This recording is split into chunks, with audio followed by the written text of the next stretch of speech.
आह को चाहिए एक उम्र सर होते तक, कौन जीता है तेरी जुल्फ के सर होते तक। दीवाने गालिब की गज़ल नंबर 78 है।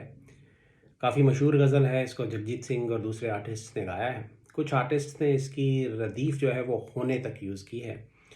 रेख्ता डॉट ऑर्ग और दूसरे सोर्सेज बताते हैं कि दीवान में जो असली रदीफ़ है वो होते तक है, तो वही हम इस्तेमाल करेंगे। इसके अंदर एक बेचारे आशिक की ज़िंदगी और उसकी स्टेट को डिस्क्राइब किया गया है।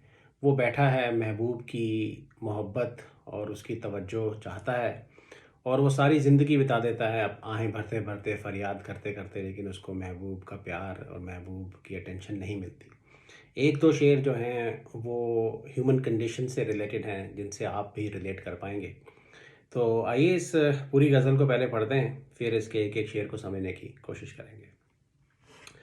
आह को चाहिए एक उम्र सर होते तक, कौन जीता है तेरी जुल्फ के सर होते तक। दाम हर मौज में है हल्काए सद कामे निहंग। दाम हर मौज में है हल्काए सद कामे निहंग। देखें क्या गुजरे है कतरे पे गुहर होते तक।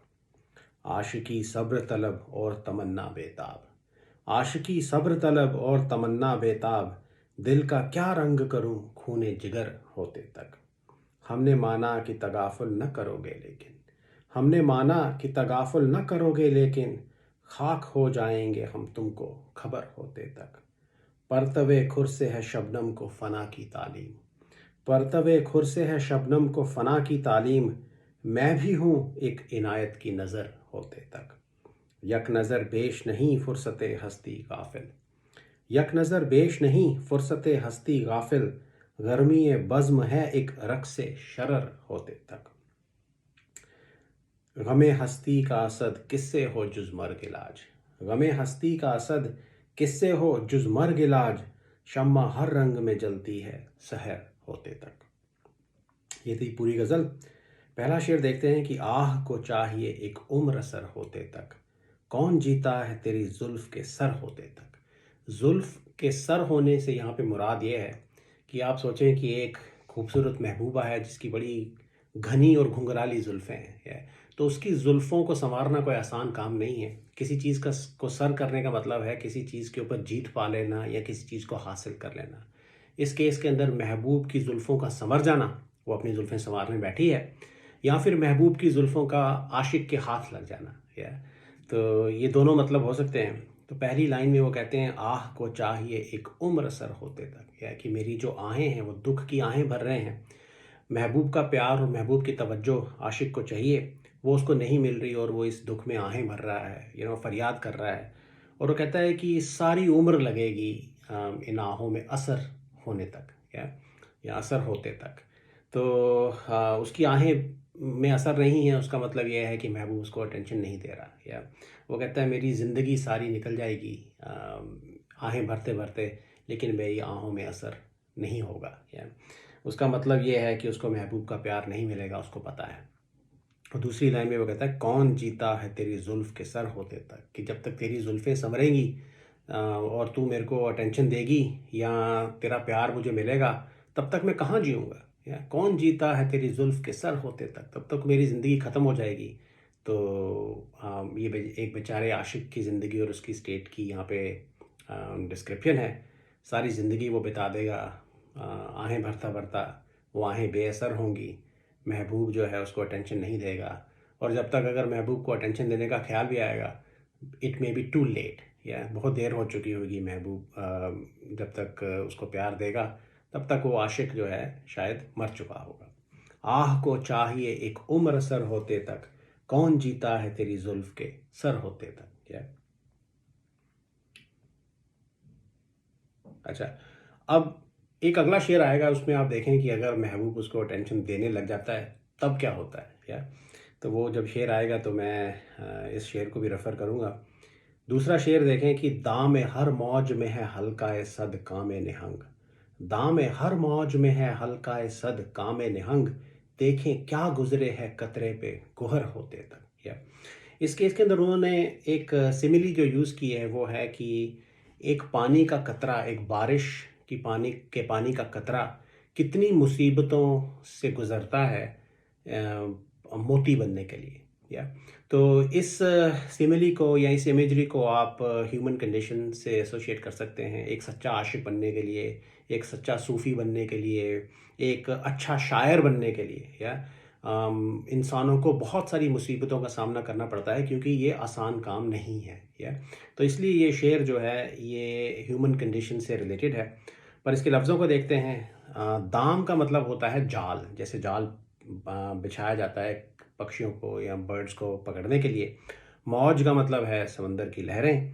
हल्का होता है उस दाम का एक सर्कल या उसका एक लिंक, या सद मतलब 100, और कामे निहंग निहंग का मतलब है एक मगरमच्छ का मुंह, या तो वो ये कह रहे हैं कि इस समंदर की हर लहर के अंदर ऐसी सिचुएशन है कि जगह जगह पे मगरमच्छ मुंह खोले हुए बैठे हैं, या और वो कोई भी आसमान से बारिश का कतरा गिरेगा तो वो उनके मुंह में गिर गिर जाएगा, या वो समुंदर के अंदर नहीं जाएगा, वो मोती नहीं बन पाएगा इवेंचुअली, या तो दूसरी लाइन में कहते हैं देखें क्या गुजरे है कतरे पे गुहर होते तक, कि अब ये देखें कि इस पानी के कतरे के ऊपर क्या क्या गुजरेगी इससे पहले कि वो गुहर बनेगा। गुहर का मतलब होता है मोती बनेगा, या तो ये तो बड़ी खूबसूरत इन्होंने इमेजरी यूज़ की है। हमारे वहाँ पे ये ट्रेडिशनली ऐसा बोला भी जाता है हिंदू और इंडियन ट्रेडिशन में कि स्वाति नक्षत्र के शुभ दिनों के अंदर जो बारिश होती है उसका कतरा जो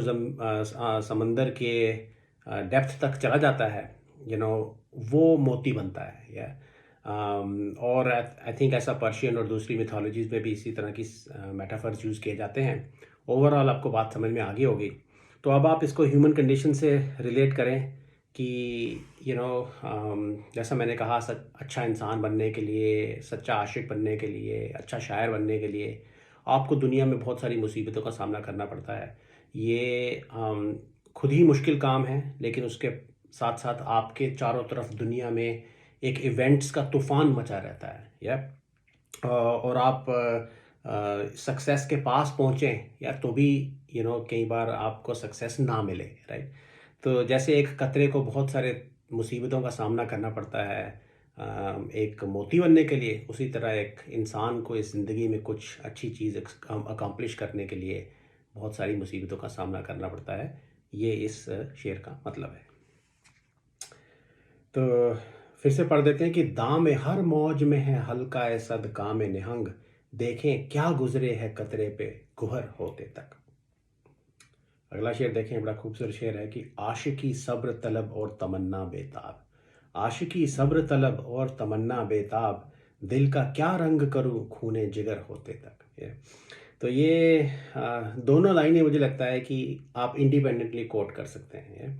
तो पहली लाइन कहती है आशिकी सब्र तलब, कि जो आशिकी है, जो प्यार है, वो सब्र तलब करता है। सब्र का मतलब होता है पेशेंस, या तो कि आपको वेट करना पड़ता है। आपको ऐसा नहीं है कि इमीडिएटली महबूब का प्यार मिल जाए, या आपको पेशेंटली वेट करना पड़ता है, तो आपको सब्र करना पड़ता है। और दूसरी तरफ जो आशिक के दिल की तमन्ना है, जो डिज़ायर है, जो लॉन्गिंग है, वो बेताब है, राइट। बेताब का मतलब इम्पेशेंट है, या एजिटेटेड है, रेस्टलेस है, उसको इमीडिएटली रिजल्ट चाहिए, या तो ये दोनों चीज़ें जो हैं आपस में कन्फ्लिक्ट करती हैं, या तो अब ये थोड़ा सा पिछले शेर से भी रिलेटेड है, राइट। हम जैसे हमने बात की कि एक सच्चा आशिक बनने के लिए बड़ी मुसीबतों का सामना करना पड़ता है। वो मुसीबतें क्या हैं, इसके अंदर उसका एग्जांपल है कि आशिकी जो है वो तो आपसे सब्र मांगती है, लेकिन आशिक की तमन्ना जो है वो बेताब होती है। उसको फटाफट जाके महबूब से मिलना होता है, महबूब का प्यार पाना होता है उसको, राइट।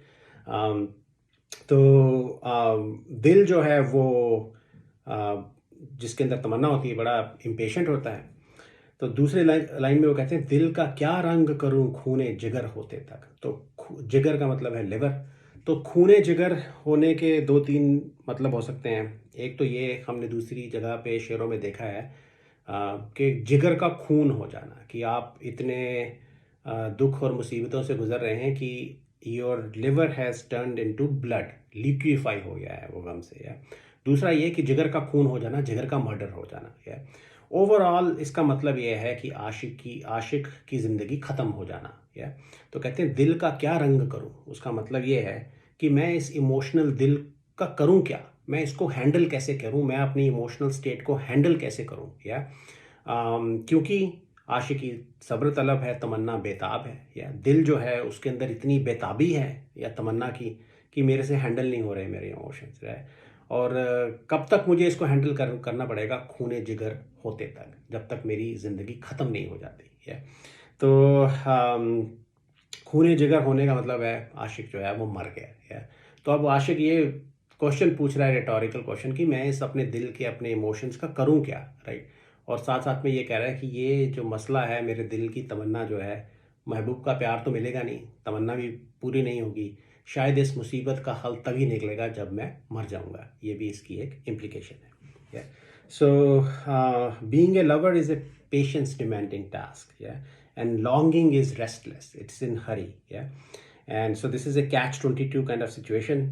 And और वो क्वेश्चन पूछते हैं कि मैं कैसे अपने दिल को संभालूं, and the resolution will be in the death of the lover, तो जब तक उसका खूने जिगर नहीं होता तब तक उसके लिए अपने दिल को, अपने इमोशंस को संभालना बड़ा मुश्किल है। तो कहते हैं, आशिकी सब्र तलब और तमन्ना बेताब, दिल का क्या रंग करूं खूने जिगर होते तक। अच्छा, अगला शेर देखें। ये शेर मुझे बहुत पसंद है और मैं इसको कई बार इसके बारे में सोचता भी हूँ। कहते हैं, हमने माना कि तगाफुल ना करोगे लेकिन, हमने माना कि तगाफुल ना करोगे लेकिन, खाक हो जाएंगे हम तुमको खबर होते तक, है। इसके अंदर लफ्ज़ जो समझने वाला वो है तगाफुल। तगाफुल का मतलब है निग्लिजेंस, किसी चीज़ को इग्नोर करना, किसी चीज़ की परवाह ना करना, है। तो मतलब तो इसका सीधा साधा है, लेकिन आप देखें ये ह्यूमन कंडीशन से कैसे रिलेटेड है। तो वो कहते हैं कि अगर मैं अपने महबूब से यहाँ पे कह रहे हैं, ऑल्दो बहुत सारी और सिचुएशंस में भी ये एप्लीकेबल है, वो कहते हैं कि अगर मैं कभी मुसीबत में फंसा होऊंगा, मैं बीमार होऊंगा, मैं मरने वाला होऊंगा और तेरे तक खबर जाएगी, या तो मैं मानता हूँ कि तू इग्नोर नहीं करेगी उसको। हमने माना कि तगाफुल ना करोगे लेकिन, खाक हो जाएंगे हम तुमको खबर होते तक, लेकिन जब तक तेरे पास खबर पहुँचेगी, या तब तक मैं खाक हो चुका हूँगा, राइट। तो फिर तेरे उस समय अगर तू परवाह भी करेगी, तगाफुल नहीं भी करेगी, तो मुझे क्या फ़ायदा, मैं तो मर जाऊँगा तब तक, या। ये शेर जो लोग अपने घरों से दूर, दूसरी कंट्रीज़ में बैठे हैं, अपने परिवारों से दूर हैं, राइट, उस कॉन्टेक्स्ट में अक्सर मेरे दिमाग में ये बात आती है, राइट, कि जब तक आपका कोई फैमिली मेम्बर या कोई दोस्त मुसीबत में फंसा होगा, तो आप तक उसकी खबर आएगी, तो आप इग्नोर तो नहीं करोगे, लेकिन जब तक आप उसकी मदद तक पहुंचोगे, शायद वो रहे ही ना, राइट। तो उस सेंस में मैं हमेशा इसको एक उदासी भरा शेर जो है वो समझता था।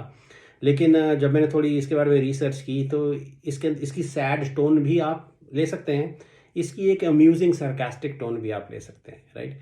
कि ऐसा हो सकता है कि महबूब के साथ आशिक का डिबेट चल रहा है, राइट। तो आशिक जो है वो उसको कह रहा है कि तू मेरी परवाह नहीं करती, मैं मर जाऊंगा, तू आएगी भी नहीं। तो वो कह रही है उसको, नहीं नहीं मैं आ जाऊंगी, राइट। वो मतलब झूठे वादे कर रही है अपने आशिक के साथ, या जो महबूबा है, राइट। तो उसको एक ताने की फॉर्म में भी ये शेर जो है वो कहा गया हो सकता है, कि उसको कहा कि हाँ ठीक है, मैं मान भी जाऊं तेरी बात, हमने माना कि तगाफुल ना करोगे लेकिन, खाक हो जाएंगे हम तुमको खबर होते तक। तो ये एक महबूब के ऊपर एक सरकास्टिक रिमार्क भी हो सकता है, राइट, कि अगर तूने मुझे अटेंशन देनी है तो अब दे, राइट, फ्यूचर के वादे मत कर, या। तो इसकी एक सैड टोन भी हो सकती है और इसकी एक सरकास्टिक टोन भी हो सकती है। अच्छा, अगला शेर देखें कि परतवे खुर से है शबनम को फना की तालीम, परतवे खुर से है शबनम को फना की तालीम, मैं भी हूँ एक इनायत की नज़र होते तक। तो परतवे खुर का मतलब है सूरज की किरण, और शबनम तो आपको पता ही है, जो ओस भी कहते हैं उसको हिंदी या उर्दू में, the due that is on the grass, या। तो फना की तालीम का मतलब ये है, इफ़ेक्टिवली इसका मतलब ये है फ़ना हो जाना, किसी को ऐसी चीज़ सिखाना that is bound to happen, जो कि होनी ही है, या। तो इस केस के अंदर फ़ना हो जाना तो आपको पता ही है, इसके फिज़िकल मीनिंग भी ये होते हैं कि जब सूरज की किरणें शबनम के ऊपर पड़ती हैं, तो शबनम एक छोटा सा पानी का कतरा होता है, उसका एग्जिस्टेंस बड़ा फ्लिमजी होता है, बड़ा कमज़ोर होता है, तो वो इवेपोरेट हो जाती है, ख़त्म हो जाती है, या। इसका स्पिरिचुअल मीनिंग भी ये है कि जो सूफ़ी लोग या स्पिरिचुअल लोग होते हैं, उनके सेंस में फ़ना होने का मतलब होता है कि टू बिकम ऑब्लिटरेटेड, आपका ईगो ख़त्म हो गया, आप डिविनिटी के साथ मर्ज कर गए, या। और तीसरा आशिक का फ़ना हो जाना, या। तो वो कहते हैं कि जो जैसे ही सूरज की किरण सुबह आती है, वो शमा को फ़ना की तालीम देती है, इफ़ेक्टिवली वो शमा को फ़ना कर देती है, या। मैं भी हूँ एक इनायत की नज़र होते तक। तो उन्होंने अपने आप को, एक आशिक ने अपने आप को इतना कमज़ोर बताया कि शबनम के साथ कंपेयर किया है, राइट? कि कहते हैं मेरा एग्जिस्टेंस भी तब तक है जब तक तेरी इनायत की नज़र मेरे पर नहीं हुई। मैं भी हूँ एक इनायत की नज़र होते तक, या। तो उसका मतलब ये है कि जिस तरह से the way the due evaporates and flies away in the heat of the sun, same way I will become obliterated by a glance of favor from the beloved, yeah. तो महबूब एक भरपूर नज़र से आशिक की तरफ तरफ देखेगा। आशिक से वो नज़र जो है वो अटेंशन से ही नहीं जाएगी और वो वहीं पे ख़त्म हो जाएगा। ये इनायत की नज़र का यहाँ पे मतलब है। अच्छा, अब इसके और मतलब भी हो सकते हैं, या जैसे कि एक सूफ़ी के लिए उसके मुर्शिद की इनायत की नज़र पड़ जाए, या फिर उसको कोई ऐसा स्पिरिचुअल एक्सपीरियंस हो जाए, या जिसमें अंदर वो फ़ना हो जाए, वो भी इसका मतलब हो सकता है। और आशिक का फ़ना होना जो है, उसके पॉजिटिव इम्प्लीकेशंस भी हैं, नेगेटिव इम्प्लीकेशंस भी हैं। महबूब ने निगाह उसकी तरफ डाली, उसको अटेंशन दी, ये तो एक पॉजिटिव बात है, राइट?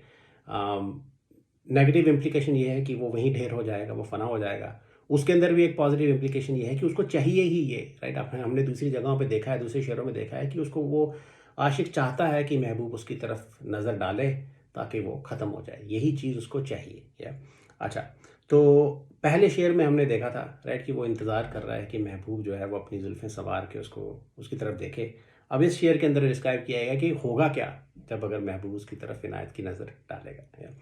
अच्छा, इसके अंदर और भी रंग छुपे हुए हैं, बट ओवरऑल मतलब आपको समझ में आ गया होगा कि परतवे खुर से है शबनम को फ़ना की तालीम, मैं भी हूँ एक इनायत की नज़र होते तक। जैसे शबनम जो है वो सूरज की रेज किरण पड़ते ही एवेपोरेट होकर ख़त्म हो जाती, इसी तरह आशिक जो है वो भी तभी तक ज़िंदा रहता है जब तक महबूब ने उसकी तरफ देखा नहीं है। जैसे ही महबूब इनायत की नज़र डालेगा, आशिक भी फ़ना हो जाएगा। यही आशिक की ज़िंदगी है और यही उसको चाहिए। अच्छा, अगला शेर देखें, ये भी मिलता जुलता है। कहते हैं यक नज़र बेश नहीं फुर्सते हस्ती गाफिल, यक नज़र बेश नहीं फुर्सते हस्ती गाफिल, गर्मी वज़्म है एक रक्स शरर होते तक। यक का मतलब होता है एक, और बेश जिसको हिंदी में कहा जाता है नो मोर देन, या। तो वो कहते हैं कि पहली लाइन का मतलब ये है, फुर्सत हस्ती का मतलब है you know laser of existence, जिसको हिंदी में अंग्रेजी में आप बोलेंगे, या। बेसिकली आपका एग्जिस्टेंस जो है, राइट, आपकी ज़िंदगी, इस दुनिया में जीने की फुर्सत जो है, या ड्यूरेशन, टाइम ड्यूरेशन जितनी लंबी आपकी ज़िंदगी है, वो कहते हैं यक नज़र बेश नहीं फुर्सत हस्ती गाफिल। गाफिल का मतलब है नेग्लिजेंट, जो केयरलेस कोई इंसान हो, राइट। तो अपने आप को उन्होंने गाफिल बोला है और कहा है कि इस बात को समझ कि तेरी ज़िंदगी जो है वो इतनी ही है, इतना ही टाइम है तेरे पास कि तू इस एग्जिस्टेंस की तरफ एक नज़र दौड़ा के देख ले, है। तो ये इंसानों की ज़िंदगी जो है वो कितनी छोटी होती है, राइट। उसका ये एक इसके अंदर एक्सप्रेशन है कि इतनी ही ज़िंदगी है, it's no more than, you have no more time than to just make a passing glance at this world, yeah। तो लाइफ का इंटरवल जो है वो बहुत शॉर्ट है, ज़िंदगी बहुत छोटी है। तो और उसको उनसे उससे अपनी जैसे चंद लम्हों की ज़िंदगी को या एक लम्हे की ज़िंदगी को उन्होंने कंपेयर किया है किसी महफ़िल की गर्मी में, राइट। गर्मी ये महफ़िल का मतलब होता है महफ़िल के अंदर जो रौनक लगी हुई है, या। गर्मी ये महफ़िल है एक रक़्स शरर होते तक। रक़्स शरर, शरर कहते हैं स्पार्क्स को, चिंगारियों को। रक़्स शरर का मतलब ये है कि एक चिंगारी भड़की और फिर ख़त्म हो गई, या। तो कहने का उनका मतलब ये है कि हमारी जो ज़िंदगी जो है, जिस तरह से एक चिंगारी भड़कती है और फिर बुझ जाती है, ख़त्म हो जाती है, तो एक बहुत छोटा टाइम पीरियड है वो, हमारी ज़िंदगी भी उतनी ही छोटी है। तो यहाँ दो उन्होंने सिमिलीज यूज़ किए हैं और पहली लाइन में आई थिंक पहली line is so beautiful that there is enough time only to cast a glance at this world, right. इतना टाइम नहीं है कि तुम खुल के मोहब्बत कर सको, इस दुनिया की मिस्ट्रीज़ को समझ सको, राइट। इतना ही टाइम इंसानों के पास होता है कि एक नज़र डाल दो और ज़िंदगी ख़त्म हो जाती है। यक नज़र बेश नहीं फुर्सत हस्ती गाफिल, गर्मी बज़्म है एक रक़्स शरर होते तक। अच्छा, अब फ्रैन प्रिचर्ड की वेबसाइट पे उन्होंने इब्राहिम ज़ौक़ का एक शेर कोट किया था जो इससे मिलता जुलता है। वो कहते हैं कि क्या एतबार हस्ती नापायदार का, क्या पायदार का, नापायदार का मतलब है अनस्टडी या शेकी। क्या एतबार हस्ती नापायदार का, चश्मक है बर्क की है तबस्सुम शरार का, या कि ये एक शरार, एक चिंगारी के तबस्सुम, उसकी हंसी के जितनी ही हमारी ज़िंदगी है, फिर ख़त्म हो जाएगी। अच्छा, अब ये आखिरी शेर देखें। कहते हैं, इसकी पहली लाइन जो है वो मुझे बहुत पसंद है। कहते हैं, गमे हस्ती का सद किससे हो जुज मर्ग इलाज, शम्मा हर रंग में जलती है सहर होते तक। या गमे हस्ती मीन्स इस ज़िंदगी का गम या ग्रीफ ऑफ लाइफ। तो असद उनका तखल्लुस है। और जुज मीन्स जिसको अंग्रेजी में एक्सेप्ट और अदर देन, इसके सिवा, या तो कहते हैं गमे हस्ती का असद किससे हो जुज मर्ग इलाज, या कहते हैं कि मौत के अलावा इस गमे हस्ती का इलाज और किससे होगा। या कहने का मतलब ये है कि only death can cure the grief of life. या तो उनका कहने का मतलब ये है कि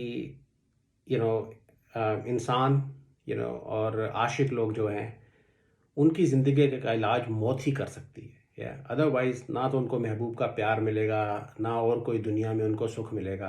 तो उनको ज़िंदगी का गम जो है उसका इस लाइफ के अंदर कोई सल्यूशन नहीं है। या ज़िंदगी का गम मौत के साथ ही ख़त्म होगा उनका। या और दूसरी लाइन में कहते हैं कि शम्मा हर रंग में जलती है सहर होते तक, कि एक शम्मा कैंडल जो जली हुई है, कहते हैं वो हर रंग में जलेगी सुबह होते तक। या तो हमने 2-3 गज़लें पहले एक बड़ी खूबसूरत गज़ल पढ़ी थी जिसमें फ़ोकस था शम्मा के ऊपर। या उसके अंदर उन्होंने जलती हुई शम्मा को एक ज़िंदा शम्मा बोला था। या और बुझी हुई शम्मा को एक मरी हुई शम्मा बोला था। या तो इसमें आप देखें कि वो कह रहे हैं शम्मा हर रंग में जलती है सहर होते तक। तो शम्मा के जलने के दो मतलब हैं, राइट। वो जलना जो है, आप देखें कि जलना तो एक आपको तकलीफ़ देता है, राइट। तो वो शम्मा जब जल रही होती है तो वो ज़िंदा भी होती है, लेकिन उसको तकलीफ़ भी हो रही होती है क्योंकि वो जल रही होती है। या तो इसी तरह ह्यूमन बीइंग्स का एग्जिस्टेंस भी है कि हम ज़िंदा भी हैं और साथ साथ में हमें गमे हस्ती भी लगा रहता है, राइट। तो ये दोनों चीज़ें साथ साथ में चलती हैं। या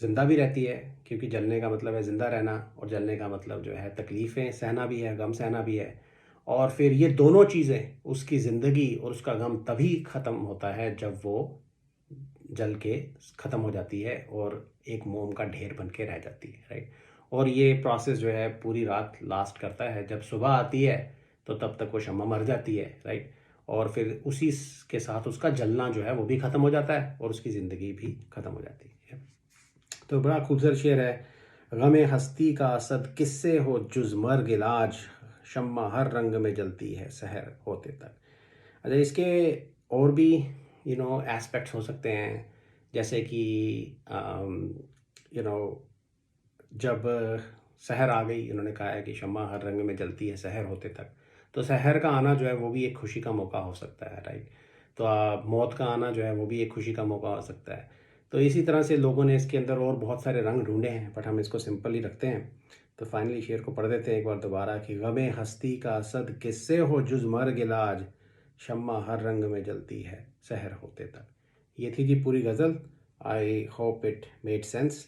जाते जाते मैं एक कमेंट ये देता हूँ कि एक इस गज़ल के अंदर एक शेर है जो दीवान में पब्लिश नहीं किया गया। तो इसलिए हम उसकी डिटेल में नहीं जाएंगे, लेकिन मैं वो शेर पढ़ देता हूँ। वो ये है कि ता क़यामत शब फ़ुरक़त में गुज़र जाएगी उम्र, ता क़यामत शब फ़ुरक़त में गुज़र जाएगी उम्र, 7 दिन हम पे भी भारी हैं सहर होते तक। So thank you very much.